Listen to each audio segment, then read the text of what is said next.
Are hotel credit cards even worth considering? I have 5 of them. So in this video, I'll be sharing my personal experience, how I'm getting value from them, and how you can definitely do it too. And how we're going to break this up is in the beginning, I'll just go over literally the value in general, period. And towards the second half, I'll get into specific cards, specific use cases, and just more minutia detail for us to consider for our next steps if we're thinking of getting said XYZ card, keeping on to a card, or otherwise. So with that, let's get straight into it. So the first thing is very straightforward. A lot of these cards, they have annual fees. And so that's really why we're even discussing this. It's saying, hey, is the annual fee worth it for this brand of a hotel, which I may or may not go to often enough, let's say, or is there another way to subsidize it? So my quick answer is, hey, a lot of these cards, they have free anniversary nights where is it really free? What it is really is, hey, you're paying like a $95 annual fee or $99 annual fee or what have us, and we're getting, let's say, a free night, which basically you're trading $100 in today's dollars for a night in the future. So for example, like this hotel right here, it costs 40,000 points. And one of the Marriott cards that I have, I'm at a Westin right now that I'm recording this video at, basically it gives you a reward certificate for 35,000 points up to that amount for your redemption. But with these reward vouchers, you can add an extra up to 15,000 points. So if I wanted a 50K point night with my free anniversary night, it's me basically saying, hey, here's my reward voucher, plus me adding more points to get said hotel. The point here being what? The point is, I said I would save this topic for the second half of the video, but clearly here we are. But another example of, hey, are these credit cards even worth it, really comes down to a point of status. Hotel status for a lot of people, it's basically saying, hey, I don't even think it matters enough. Let me just get that cheaper rate on Expedia or Priceline or Booking.com. And with those rates, you basically get a cheaper cash rate. But if you have status, booking through something known as an OTA, online travel agency, or third party in this case, the companies nowadays like your Marriott, Hiltons, etc., they're like, hey, buddy,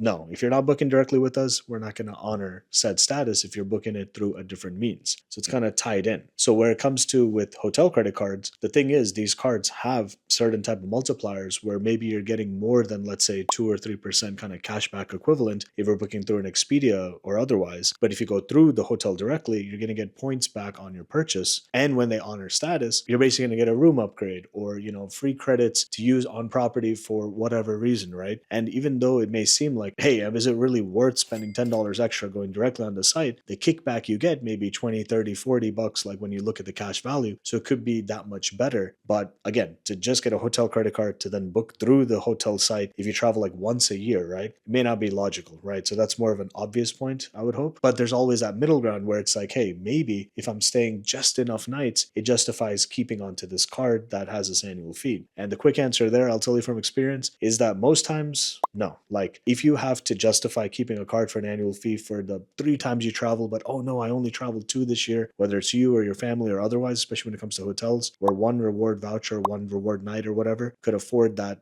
for the whole family if you have like 2 queen beds, for example, in the room, right? So the point is, that's an example of maybe it's not worth it at all, like even considering, because it's just more decision making to literally try to make something work. And it's simple as having coupons where now you're like, oh, I need to spend $5 to get $2 back. But then if I do that more than 2 times or 3 times, it's worth it in a year, but this, but that. And you can kind of see you're just unfortunately going to waste time going through this decision. So learn from me where, no, it's not worth it. Like if you have to squeeze yourself into a situation for absolutely no reason that makes any logical sense. So with that, let's keep it going. Some of the hotel cards have fringe benefits, where basically with the IHG Premier card by Chase Bank, in addition to having platinum status, a stellar earning rate, you also have, for the annual fee you pay, yes, a free reward night, but you also have $25 to United in terms of its travel bank feature, which is kind of like you're loading up United credits, which can be used for bookings and whatnot. It's $25 every 6 months. So it's $50 in a year. And $50 against, let's say, a $100 annual fee where you're already getting a reward night seems like you're coming out ahead. But how these travel bank credits work, it's like they're not really, for me personally, straightforward to use, where maybe I'm not taking a United flight at least once in 6 months. So I'm not getting a $25 discount on a United flight that I would take. And so you kind of see that there's a lot of like these kind of coupons sprinkled on top. It's like a Salt Bay action. But the reason is, it's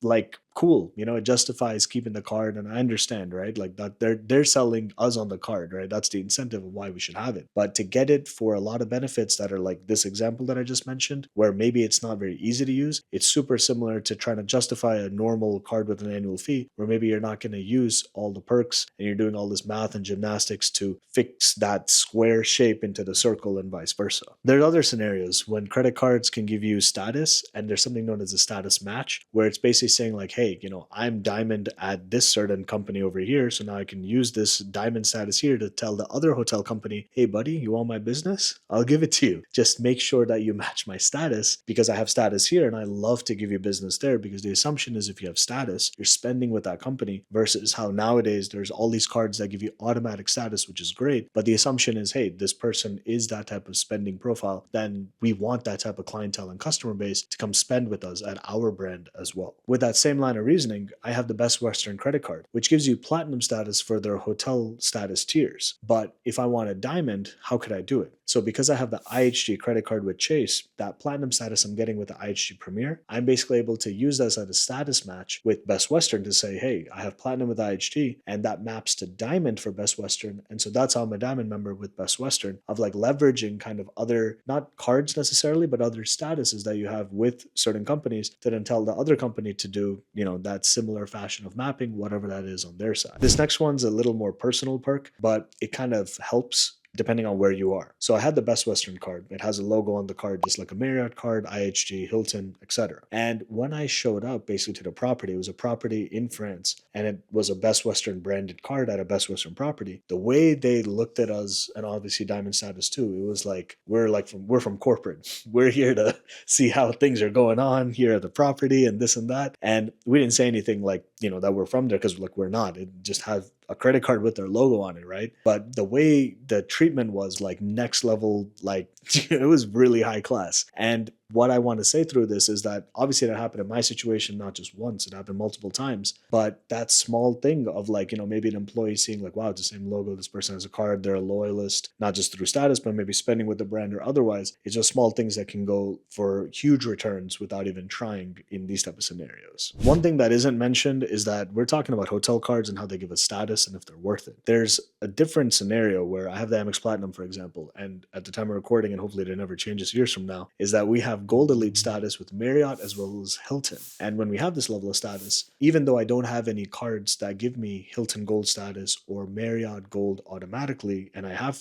2 different credit cards with Hilton and 1 with Marriott. The point is, that's a great benefit as a card that gives hotel status that isn't a hotel card necessarily, but how it provides value in the whole kind of setup is its own type of pricelessness, if I can put it like that. Because you literally don't have to get a hotel specific card where it's maybe a higher annual fee. And because it's a higher annual fee, it gives you status, but you don't need to feel like, oh, I need that higher annual fee version of that hotel card to get status. Because in fact, I have this other kind of setup way where maybe you have a lower end annual fee card. For example, with Marriott, they have literally like 5 different credit cards and whatnot or more. And they have like, kind of like a no annual fee version, a mid annual fee, like, higher annual fee, like a premium annual fee card. So the point is like all of this comes together beautifully when you have these like different out of the box type of setups. The biggest takeaway of having multiple hotel credit cards is that when we talk about the singular use case, so like one individual flying, whether it's flight miles or hotel points, it's for that one individual. When it's a party of 2, a hotel can accommodate for 2 individuals, and it can also do it for 4 individuals for just the same one price. And so as the years have been going on and kind of long range strategy that I'm seeing, what I see is having one reward night across different credit cards. It's cool and all, but unless you have more points or are willing to spend cash for, let's say, a 2 or 3 or 4 night stay at one property, where that may be more preferred in exotic destinations, or even more desired when you have a family and you're like, yo, I can't just keep moving from like this Hilton here, or in this case, this Marriott, and to a Hilton across the street, and there's a Hyatt a block over. You're not going to do all that. But when you're single, maybe you're more nimble, or a party of 2, like you and P2, like, hey, let's just do this because we get to travel for free. Like, that's cool and all, right? But this whole setup is also saying that longer term, it may be more wise to double down into 1 or maybe 2 ecosystems, which, obviously you're planning to go and actually use, but also it's realistic. instead of managing like 5 or 6 different programs where there's like Choice Hotels and Sonesta and all these other ones that are not the big kind of four of Hyatt, IHG, Marriott, and Hilton. This video definitely seemed a little different, and I'd love to talk with you one-on-one to understand how I can add more value to all of us. So if you came this far, thanks for coming to the end. It wasn't pure credit cards like that, but definitely related. So I'd love to answer these type of questions with more like practical experience versus just what you can find online by Googling.